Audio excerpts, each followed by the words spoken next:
Hey, it's Mac with PriceActionTradingSystem.com, and it is Monday. It's February 22nd. This will be our chart lesson for the day.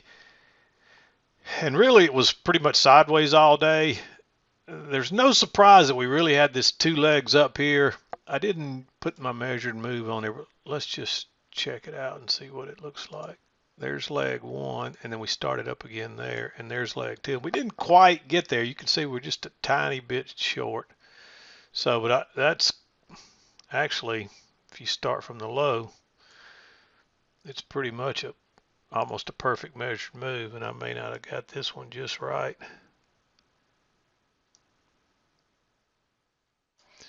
And if you get it just right, it looks like we still missed it by a tick or two. So, but that's close enough. I mean, we met the target in my. I would say we met the target on that deal there. So that's plenty close enough. But really, what we're doing here, I failed to mention this morning in the mid-morning chart, but there's a gap on the daily.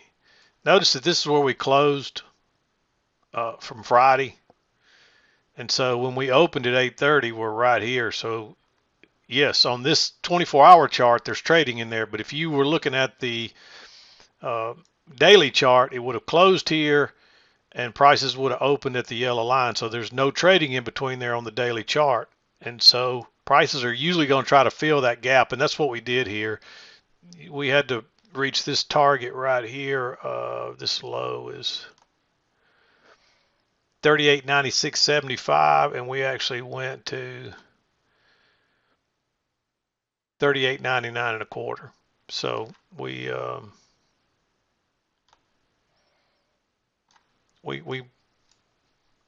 filled the gap by an extra point or so, 6 ticks, something like that. But anyway, that's what prices were attempting to do here. We really went sideways. This is a range day for the most part.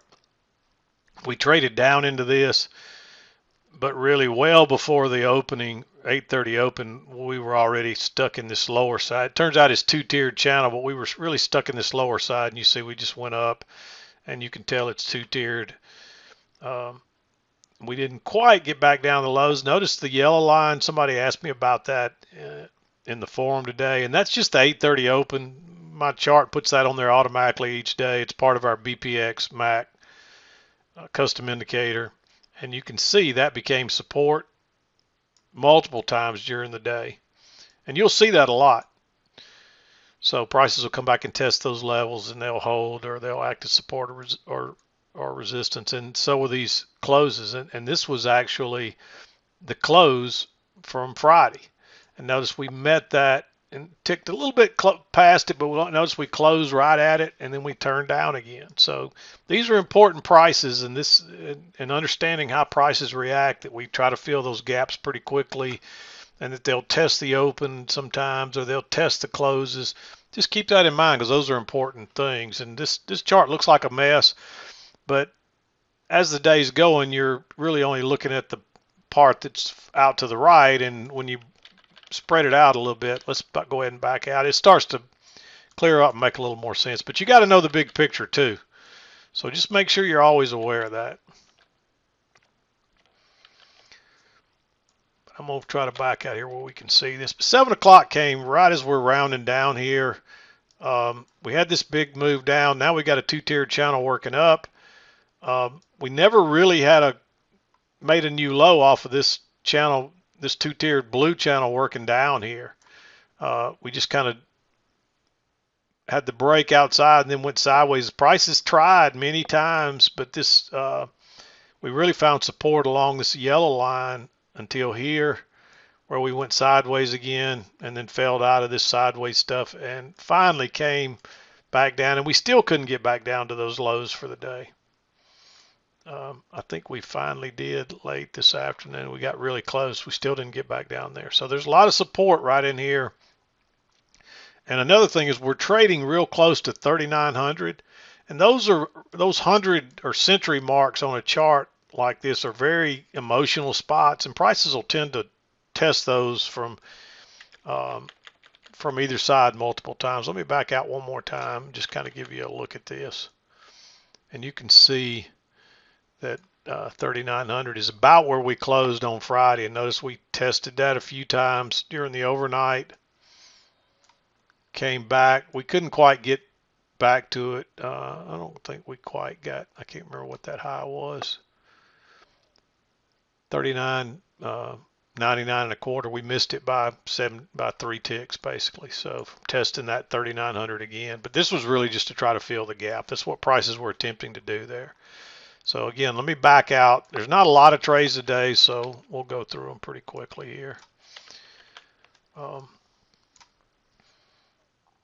We made this low. This is like a little spiking channel.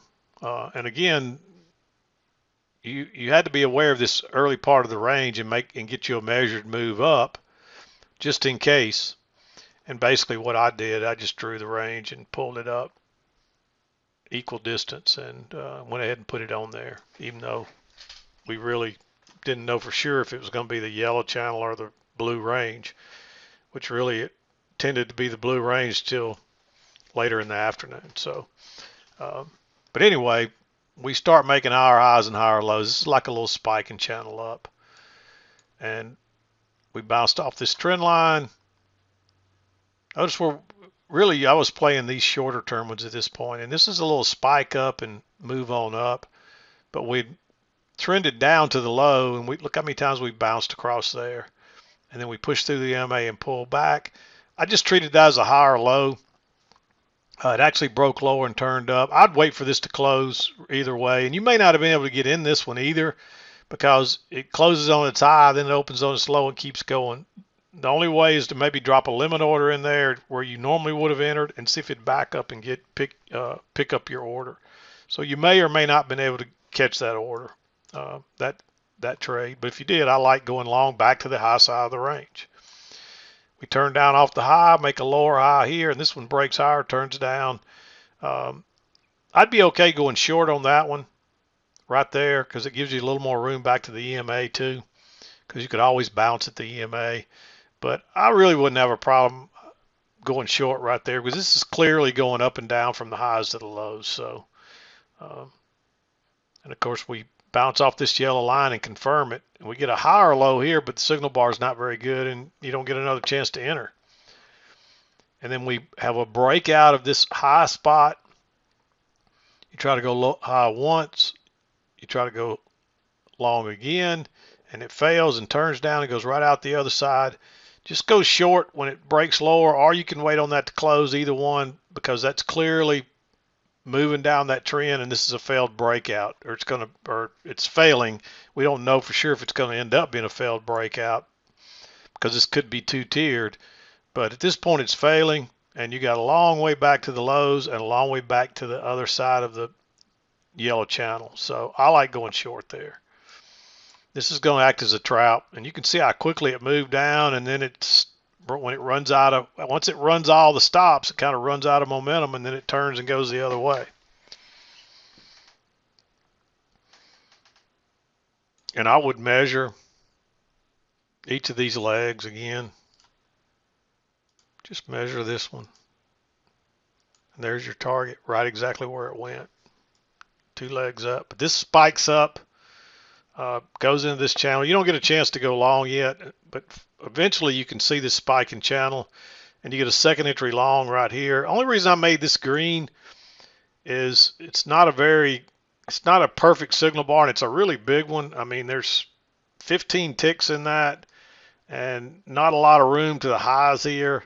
So it's a lot of risk for just a scalp. So you may skip that one, and I believe it does close in its upper 1/3. It's real close, especially when this forms this inside bar. But you can clearly see that trend line holding. So if it breaks higher, you're probably going to get a scalp. It's probably going to go to this side of the bluish yellow.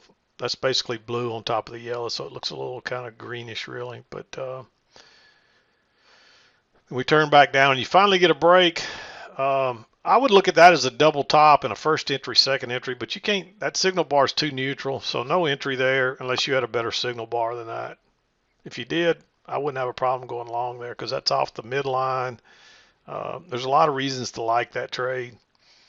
That's another thing I meant to talk about this one. Not only is it off confirmed this little spike in channel, but it's off the EMA as well there. So which gives it a little boost as well because it's going to act as support. But we turned out off the highs. You can't go short right there because that's an inside bar. And you really, the bottom just falls out of it and you never really get a chance to enter. Then we're just going sideways in this tight range. And you don't really get a good entry on this until you get a long right here where you get a nice signal bar after multiple tests that leaves you room to get out. So you could trade that one. And that turns out to be a fairly nice move, but that if you don't enter there, you don't get a second chance. And then it fails up here, and again, you don't get a chance to go short. That signal bar doesn't qualify. You might look at that as a lower high, but again, it doesn't qualify. It's too bullish, and the bottom just falls out. And it's tempting. There's a second entry long right there, way away from the EMA, but you can see there's not real rejection there. That's just an inside bar, very neutral, both inside bars. So I think it's too risky. The higher low comes here, and this actually breaks higher, I believe, and turns down and then goes back up. If it would have broke lower and turned up and went out, you might consider going long there, but even then, I just think it's risky. And we're just bumping along here, and you just don't get a chance to, you don't want to go short right in the middle of this thing. And again, that's an inside bar. And then you finally get another bounce down here with a little failed breakout. However, it's too neutral of a bar. So you can't go long there. But this does push out and pull back and test the EMA and close outside of the range.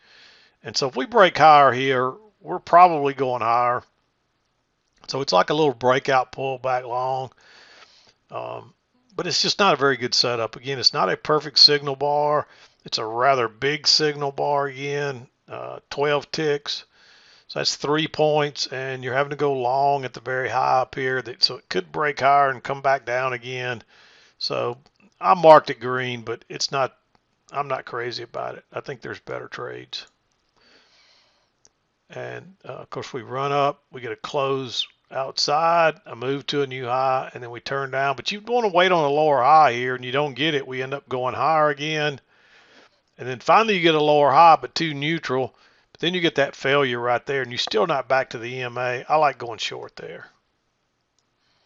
That's a quick, easy scalp, but you don't get anything else out of it. They come back and run all the stops, and then we just kind of chop down here. There's a two-tiered range there, and you can see it losing momentum, and then it bounces here. There's a higher low here that really confirms that trend. Really, the trend line was confirmed here. You got your first two swings, and it confirmed. And it comes back and touches it again. So if we break higher here, it's probably going higher, but there's a lot of bars going sideways. And again, that's a real big bar. A lot of these bars are big today for whatever reason. It's one of those days. That one's 13 ticks. So really, if you didn't take some of the larger ones, you didn't get a good entry. But notice that you get the failed second entry short here that turns down, breaks lower first, and then turns and goes out. Go long right there. Because this thing's that's a trap. You confirm this trend line, you're making a higher low, the EMA is holding, and I guarantee you there's going to be some trap traders right there. And that turns out to be a really nice move up. And if you catch that, you get a runner. I mean, my target would be to here, and I'd probably exit personally. But for those of you that like to get into swing trades, this would have been a good one. And then we just kind of work sideways. We break out here, but again, you just don't really get a good setup to go higher there. And this is at the high of the two-tiered range, so there's a good chance it fails. Some of you will probably ask me, why didn't you go short here? Well, you want to wait on a lower high, and you never get it. And that's why, because you wait on a lower high because you want proof that you're going to start making lower lows and lower highs. And you never do that. We just keep making higher highs and higher lows. So we run on up, we fill that gap, we basically are close enough to our measured move target, which is that orange line. I just pulled it over here. And then we turn down. There's actually a failed second entry long there, but there's a little range here, and you don't want to go short into that support. It works, but you see how quickly it fails and comes back. And then finally you get a lower high. This breaks higher and turns down.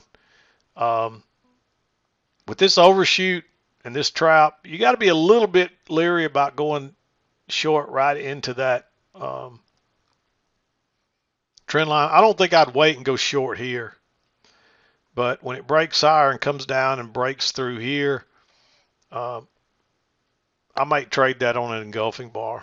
But that's, again, a really big 15 tick bar, and you're going short right into that trend line. But the overshoot, you're probably going to get an overshoot at least that amount on this side. But this thing just keeps going. Once they fill that gap, that's another thing. Once they fill that gap, there's a good chance we're going to start trading lower again. And we might even make a measured leg down, which I never even talked about that because it really doesn't come into play. But once you start going lower here, you would want to measure this first leg down. And where we started lower, consider a measured leg down right there. And we could end up moving on down. We're in the next day now, so it doesn't really matter, but that's just something to consider. And then you actually get a failure right here. Notice the new high, first entry, second entry. But again, it's not a perfect failure either because it's not back to the key entry point, not back to the midline. It's a big bearish bar, but you got to go short at the very low of with already two legs down. There's your first leg.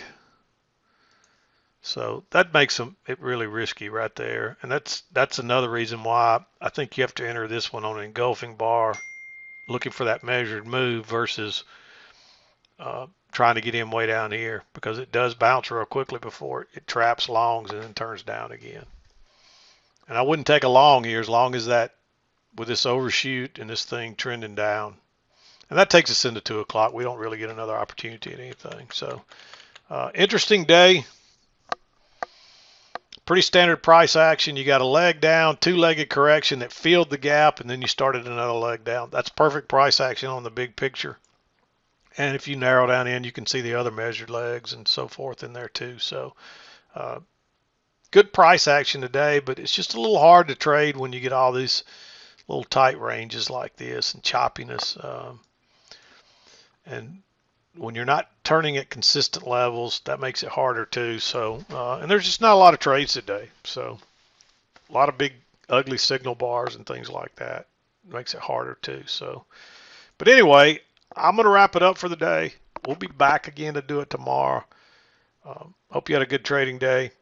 We'll talk again tomorrow. This is Mac with PriceActionTradingSystem.com, and we'll see you next